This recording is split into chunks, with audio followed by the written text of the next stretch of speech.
नमस्कार। भारत की राजनीति में ना एक बहुत बड़ा बदलाव आने वाला है। कैबिनेट ने एक ऐसा फैसला ले लिया है जो हमारी पार्लियामेंट की तस्वीर हमेशा के लिए बदल सकता है। तो चलिए समझते हैं कि आखिर ये ऐतिहासिक महिला आरक्षण विधेयक है क्या। तो खबर सीधी सी है, कैबिनेट ने महिला आरक्षण विधेयक को हरी झंडी दे दी है। इसका मतलब क्या हुआ? मतलब ये कि लोकसभा की 1/3 सीटें, हाँ 1/3 सीट्स अब महिलाओं के लिए रिजर्व होंगी। ये, जैसा कि सुर्खी बता रही है, राजनीति में महिलाओं की भागीदारी बढ़ाने के लिए एक बहुत बहुत बड़ा कदम है। 273 ये सिर्फ एक नंबर नहीं है, सोच कर देखिए।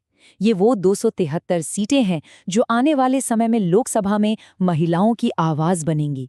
एक ऐसा नंबर जो इंडिया की पॉलिटिक्स की दिशा शायद हमेशा के लिए बदल दे।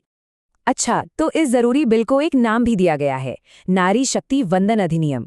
और हाँ, एक और बात, इसके साथ साथ ना एक और अहम बिल पास हुआ है, परिसीमन विधेयक। और ये बिल ही इस पूरे रिजर्वेशन को लागू करने की चाबी है। लेकिन सबसे बड़ा सवाल तो यही उठता है कि ठीक है, बिल आ गया, पर ये आरक्षण आखिर लागू होगा कैसे? क्योंकि इसके लिए हमारे पार्लियामेंट के मौजूदा स्ट्रक्चर में काफी बड़े बदलाव करने होंगे।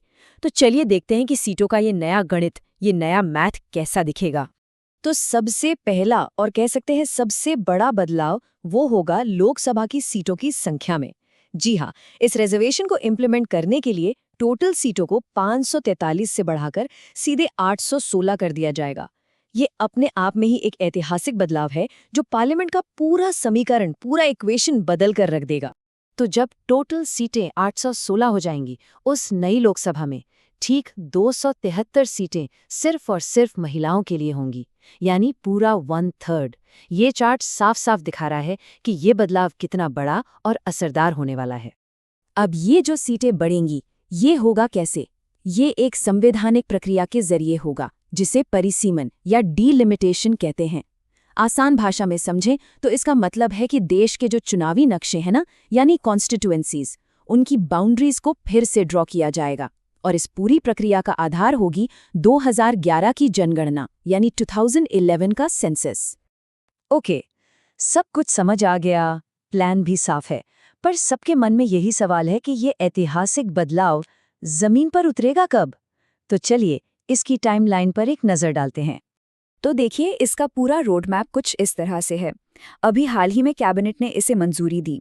16 अप्रैल को ये बिल पार्लियामेंट में पेश किए जाएंगे और जब ये पार्लियामेंट से पास हो जाएगा तब ये ऐतिहासिक कानून 2029 से लागू हो जाएगा। अब इतना बड़ा फैसला है तो जाहिर है इस पर पॉलिटिकल डिबेट्स तो होनी ही थी। तो चलिए अब थोड़ा इसके पॉलिटिकल एंगल को भी समझते हैं कि इस बिल की टाइमिंग को लेकर क्या बातें हो रही हैं। तो सोर्सेस के अनुसार विपक्षी दलों ने एक चिंता जताई है। उनका कहना है कि चुनाव के बीच में इस विधेयक को पास करके जो सत्ताधारी पार्टी है वो राजनीतिक फायदा उठा सकती है। और इसके जवाब में प्रधानमंत्री ने पिछले 2 दिनों में इन आरोपों से साफ इनकार किया है।